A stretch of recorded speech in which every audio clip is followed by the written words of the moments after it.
은행에서 채용 총괄 업무를 담당해온 유튜브는 우리나라에 한 명밖에 없습니다. 여기는 대천 해수욕장입니다. 한화 리조트에 오늘 백석대학교 취업 캠프 때문에 대천 한화 리조트에 취업 캠프 와 있는데요. 그래서 잠깐 일찍 와서 바다 한번 보러 왔습니다.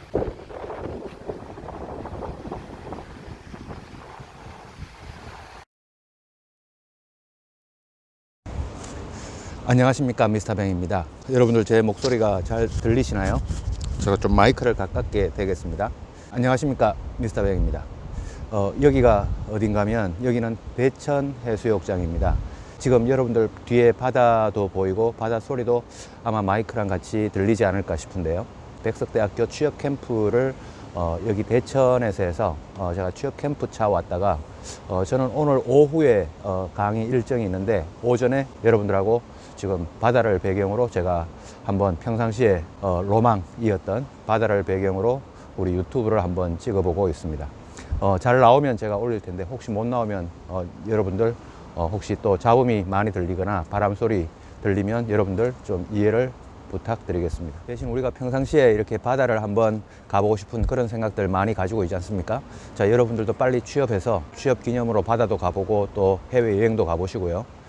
또 저는 뭐 지금 여행을 온 건 아니지만 여러분들에게 간접적으로 이렇게 바다 조금이라도 좀 마음을 좀 틔우라고 바다를 배경으로 유튜브를 한번 찍어보게 되었습니다. 제가 오늘 여러분들에게 이야기를 한번 해볼 거는 나 같은 스펙도 은행에 갈 수 있을까 하고 이제 우리가 스펙 걱정을 많이 하는 게 사실이지 않습니까? 자, 그래서 스펙과 관련해서 좀 이야기를 해볼 텐데요. 뭐 스펙이 구체적으로 뭐 영어가 어떻다, 토익이 어떻다 이런 이야기가 아니라 스펙과 관련된 인사 담당자들의 입장, 그런 내용에 대해서 제가 이야기를 한번 해볼까 합니다.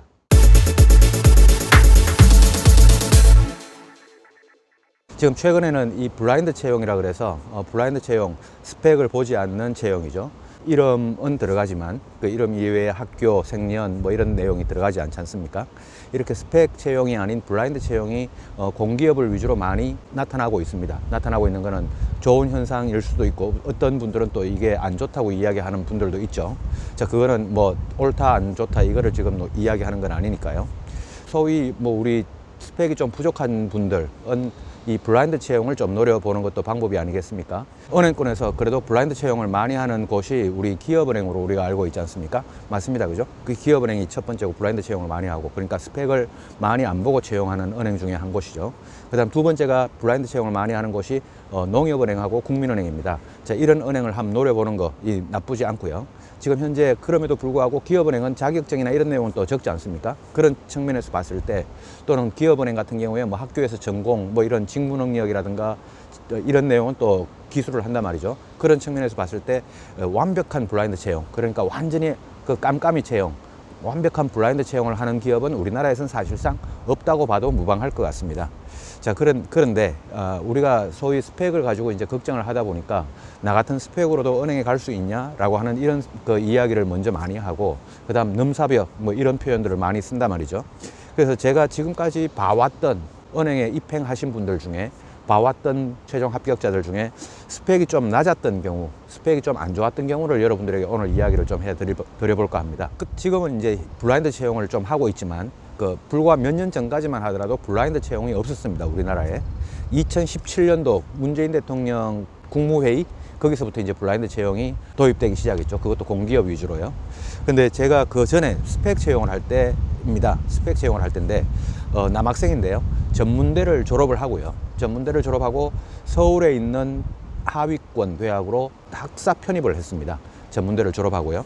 그래서 이 서울에 있는 하위권 대학입니다. 근데 전공은 국제통상이었던 것 같습니다. 그래서 전공은 상경계를 맞죠. 근데 이분의 입장을 생각을 해보면, 지금은 이제 은행에 취업을 해서 잘 다니고 있지만, 이분의 입장을 생각을 해보면 그때 당시에 나 같은 스펙도 은행에 들어갈 수 있을까? 이런 생각을 했을 거 아닙니까? 자, 그래서 전문대를 졸업하고 서울에 있는 하위권 대학으로 편입을 하고, 전공은 상경계열 국제통상학과인데요. 학점은 제가 과거 기록을 찾아보니까, 합격자 기록을 찾아보니까 3점대 중반 정도로 나왔습니다. 근데 그 친구가 기업은행을 입행을 했습니다. 지금 기업은행에서 과장님으로 잘 근무하고 계십니다. 자, 이런 경우가 있는데요. 자, 이런 경우 말고도 또 많죠. 또 제가 순수하게 전문대졸로 기업은행에 입행한 케이스도 봤습니다. 순수하게 전문대졸로요. 근데 전문대졸로 나와서 기업은행에 들어갔던 친구는 조금 남달랐던 거는 같습니다. 그래서 우리 소위 전문대를 나와도 은행에 들어갈 수 있냐라는 이런 질문을 하시는데, 그냥 평상시 평균적인 전문대졸로 보다는 좀 더 남다른 뭔가가 있을 때 그때는 얼마든지 가능하리라 저는 생각을 합니다. 그래서 스펙에 대해서는 딱 어떤 선을 그어서 이 스펙 이하로는 절대 안 돼 라고 하는 이런 건 없단 말이죠. 지금 그런 거에서 스스로 여러분들이 선을 끊는 것도 참 안 좋은 것 중에 하나입니다. 스스로 선을 끊지 마시고요, 스스로 뭐든지 할 수 있다라고 선을 없애는 게 여러분들이 하셔야 될 겁니다. 스스로 여러분들이 선을 그어버리면 여러분들은 진짜 할 게 없어집니다. 할 게 없는 게 그게 우리 사회로도 바람직스럽지 않고 여러분들 개인사로도 바람직스럽지 않으니까 여러분들은 스스로 선을 자꾸 없애야 됩니다. 나는 뭐든지 할 수 있다, 지금이라도 시작해야 된다 라는 이런 쪽으로 여러분들이 생각을 하셔야 됩니다. 자, 그 다음에요, 또 어떤 케이스가 있었냐면, 이제 우리가 은행에 지원서를 적으면 고등학교도 다 적지 않습니까? 근데 고등학교를 이 친구가 검정고시를 나왔습니다. 그리고 고등학교를 이제 정상적인 고등학교를 졸업한 케이스가 아니죠. 그러고 난 다음에 경기도에 있는, 그러니까 서울은 아니고 경기도에 있는 대학으로 정상적으로 진학을 했습니다. 대학교는요. 고등학교는 검정고시로 마쳤고요. 근데 이 친구가, 이 지원자가 그때 당시에 이제 지원서를 적을 때는 고등학교, 대학교를 다 적어야 되니까 고등학교는 검정고시로 이렇게 적어야 된단 말이죠. 대학교는 경기도에 있는 정상적인 대학교였고요. 그 다음 전공도 상경 계열이었습니다. 학점은 높진 않았습니다. 자격증이나 토익도 특별한 건 아닙니다. 그냥 일반적인 겁니다. 그러나 제가 그 친구를 봤을 때는 너무나 은행에 잘 어울리는 그런 인성과 그런 어떤 자신감을 가지고 있었던 것 같습니다. 그래서 제가 이 친구를 보면서, 너는 진짜 너의 벽을 깨어 부수는데 진짜 네 큰일을 했다. 그리고 최종 합격한 날, 그날 이 친구가요, 고등학교 검정고시를 졸업하고 대학교를 가서 이 친구가 결국 국민은행을 입행을 했는데요. 최종 합격한 날, 제가 보통 최종 합격자들은 악수를 한 번씩 해줍니다. 만나면요, 인사하러 오면요. 근데 이 친구는 제가 껴안아 줬습니다. 이 친구 같은 경우에 너는 너의 인생에서 큰 벽을 하나 깨 부셨다. 그리고 너는 뭐든지 앞으로도 뭐든지 할 수 있다. 그리고 너는 은행에 너무나 잘 맞는 친구다. 그리고 지금 그게 몇 년 전인데요. 지금도 이 친구랑은 그 같이 취업했던 그 친구들, 동기들이랑 자주 연락도 하고 술도 마십니다. 자, 그래서 이런 친구도 있었습니다. 그 다음 케이스는, 이 학교는 서울에 있는 중위권 대학인데요. 전공이 아동복지학입니다. 아동복지. 자, 아동복지면 사실 이 전공에서도 은행에 들어갈 수 있을까라는 이런 생각을 할 거란 말이죠. 근데 아동복지보다 더 학점이 안 좋은 게, 이 친구가 학점이 2.9점대였습니다. 3점도 안 됐습니다. 2.9는 넘었는데 소수점 둘째짜리 하면 2.9와 3.0 사이였습니다. 제가 구체적인 그 정도까지만 말씀드리고요. 근데 보통 우리가 학점 3.0이 안 되는데 또 전공이 아동복지인데 내가 은행에 들어갈 수 있을까? 이런 생각을 여러분들 같으면 할 거 아닙니까? 자, 그래서 이 친구도 어디를 들어갔냐면 시중은행에 들어갔습니다. 제가 은행명은 밝히지 않겠습니다. 자, 시중은행에 들어갔는데 이 친구도 참 불굴의 투지를 갖고 있는, 의지를 갖고 있는 친구였죠.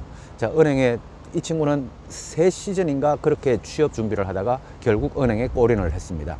자, 근데 이 아동복지학과를 나왔던 이 친구가 그때 당시 2명이 있었는데요. 2명 다 은행에 들어갔습니다. 2명이 다른 은행을 들어갔는데 둘 다 합격을 했고요. 이렇게 전공도 크게 문제가 안 된다는 거죠. 자, 근데 그 중에 한 명이 이제 그 학점이 2.9대였다고 제가 말씀드렸지 않습니까? 그래서 제가 알고 있는 학점 중에, 그러니까 최종 합격자 중에 제일 낮았던 친구가 바로 이 친구였던 것 같습니다. 자, 그래서 지금 은행 물론 잘 다니고 있죠. 자, 그래서 이 은행의 전공과 관련해서 제가 많이 봐왔던 케이스는 은행이 꼭 상경계열, 법정계열 뭐 이런 계열이 아니더라도 은행에 들어가는 케이스를 많이 봐왔습니다. 그래서 제가 좀 특이한 전공을 제가 기억을 살려보면요. 조경학과, 그 산에 나무 심고 하는 조경학 있죠. 자, 조경학과, 그 다음에 체육학과, 그 다음에 피아노학과, 이런 유형의 전공을 가진 친구들이 은행에 들어가는 것들을 저는 지금까지 봐왔습니다. 그래서 아까도 제가 말씀드렸지만 어떤 여러분들의 벽을 자꾸 만들려고 하지 마시고요. 여러분들 앞에 있는 벽을 여러분들은 무너뜨려야 됩니다. 그게 여러분들이 우리 사회를 위해서 그리고 여러분들 개인을 위해서 바람직한 방향입니다. 저도 물론 지금도 뭐 그런 노력을 지금도 하고 있습니다. 자, 그 다음에 제가 아까 체육학과 학생을 말씀드렸는데요. 이 친구는 조금 진짜 특이했던 케이스입니다. 몇 년 지금 스펙 채용할 때인데요. 이 친구는 기업은행을 들어갔는데요. 이 친구는 학교도 경기도에 있는 하위권 대학이었습니다. 근데 학교를 제대로 졸업한 게 아니라 학교를 제대로 졸업하지 않고 자퇴를 한 친구입니다. 대학교를요. 대학교를 자퇴를 했던 친구인데 최종적으로 기업은행에 최종 합격을 했고요. 전공이 체육학과였습니다. 학점은 체육학과에서 뭐 학점이 그렇게 중요한 건 아니겠습니다만 학점은 3점대 중반이었습니다. 토익은 무토익이었습니다. 자격증은 소위 지금으로 말하면 금융 3종이라고 이야기하는 것 중에 1개, 2개 정도가 있었습니다. 근데 이 친구가 그 서울 하위권 체육학과, 하위권 대학의 체육학과 자퇴, 그러니까 대학 졸업생이 아니죠. 근데 자퇴했는데, 자퇴한 상태인데 그 상태에서 토익도 없고 그 다음에 자격증은 제일 아래쪽에 있는 자격증 한 2개 있었고 그 상태에서 기업은행에 당당히 신입행원 정규직으로 합격했던 케이스입니다. 저는 물론 그 친구도 그때 제가 껴안아줬던 친구입니다. 진짜 너는 대단한 일을 했다. 네 인생에서 아주 큰 벽을 하나 무너뜨렸다. 저는 그런 친구들을 이렇게 합격자들을 보면서요. 지금까지 수년간 보면서 저도 개인적으로 뿌듯함을 느끼지만 그렇게 한 명 한 명이 자기의 벽을 깨뜨려가는 걸 보면 진짜 대견스럽고 술 사주고 싶습니다. 자, 그랬던 친구도 있고요. 근데 반면에요, 이렇게 스펙이 안 좋았던 친구들 중에서도 은행에 정규직으로 당당하게 이렇게 취업하는 분들이 있는 반면에 스펙이 남들 부럽지 않은 진짜 괜찮은 스펙인데도 불구하고 은행에 못 들어가는 경우도 제가 봤습니다. 제일 제가 봤던 친구 중에 좀 안타까웠던 친구 중에 한 명은요, 소위 서울에서 5위권 대학 안이었습니다. 5위권 대학 아니면 뭐 여러분들 떠오르죠. 자, 그 5위권 대학 안에 있는데 근데 상경계열입니다. 그것도 상경계열이고 학점도 괜찮습니다. 근데 제가 개인적으로 봤을 때 인성이나 어떤 품성이나 어떤 역량이나 이런 것도 다 괜찮습니다. 근데 이 친구가 우리 은행권의 그 세컨더리 채용 있지 않습니까? 뭐 기업은행의 준정규직, 그 다음에 우리은행의 개인금융 서비스 직군, 신한은행의 RS 직군. 이 세컨더리 직군, 그러니까 이 아래쪽에 있는 정규직, 이 2차 정규직이라고도 하는데 이 2차 정규직 쪽에 지원을 했었습니다. 그러니까 학교는 5위권 대학 아니었고 여학생이었고 전공은 상경계열이었고 상당히 인성이나 역량도 괜찮은데 말이죠. 근데 이 지원을 했는데 덜커덕 합격을 했습니다. 그 2차 정규직, 아까 말했던 세 군데 중에 하나죠. 합격을 했는데 야, 너 여기 갈 거냐라고 하니까 내가 봤을 때는 좀 아깝다. 갈 거냐라고 하니까 그 친구가 그냥 가겠다라고 이렇게 이야기를 합니다. 그래서 제가 좀 아깝다라고 표현을 했지만 본인이 가겠다라는 것을 제가 굳이 말릴 수는 없기 때문에요. 그런데 제 말을 들었던 경우도 있지만 제 말을 듣지 않고 그렇게 가는 경우도 있긴 한데 그 경우가 제가 봤을 땐 참 안타까웠던 케이스 중에 하나입니다. 상당히 스펙이나 역량이 다 괜찮았던 케이스죠. 자, 근데 제가 지금 말씀드린 큰 2가지 팩트가 있습니다. 한쪽은 스펙은 좀 진짜 아래쪽인데 또는 누구가 봐도 좀 흠이라고 할 수 있는 그런 것들을 갖고 있는 그런 부류인데 은행에 정규직으로 합격했던 케이스가 있고요. 또 한쪽은 은행의 정규직 이상으로 갈 수 있는 스펙과 역량과 인성을 가지고 있는데도 불구하고 정규직 신입행원으로 당당하게 취업하지 못했고 그 다음에 이렇게 세컨더리 2차 정규직으로 이렇게 취업했던 케이스가 있었습니다. 자, 나이도 모든 게 정상이었습니다. 이 두 경우의 수가 도대체 뭐가 다를까? 이 둘의 해법이 뭘까? 이 차이점이 뭘까? 라고 하는 게 저 같은 이런 인사 담당자 출신 또는 뭐 인사 담당, 채용 담당자들의 역시 고민입니다. 뭔가 해법을 찾아야 된다는 거죠. 제가 많은 날들을 고민을 해봤습니다. 이 둘의 차이가 뭘까? 이 둘의 차이는 저는 그렇게 생각을 합니다. 저는 이 자신감의 차이라고 생각을 합니다. 자, 여러분들이 아까도 제가 그런 말씀을 드렸습니다. 내 벽을 자꾸 깨어 부수고 나는 할 수 있다 이렇게 생각을 하고 자꾸 도전을 하고 그 벽을 진짜 무너뜨리는 순간 여러분들 앞에 그 벽은 아무 벽이 아닙니다. 그러나 이거는 안 돼, 저건 안 돼, 이건 내 앞에 벽이 큰 게 있어, 나는 이래서 안 돼, 내 스펙은 부족해 이렇게 생각을 하기 시작을 하면 여러분들 앞에는 온통 벽이 쌓여 있습니다.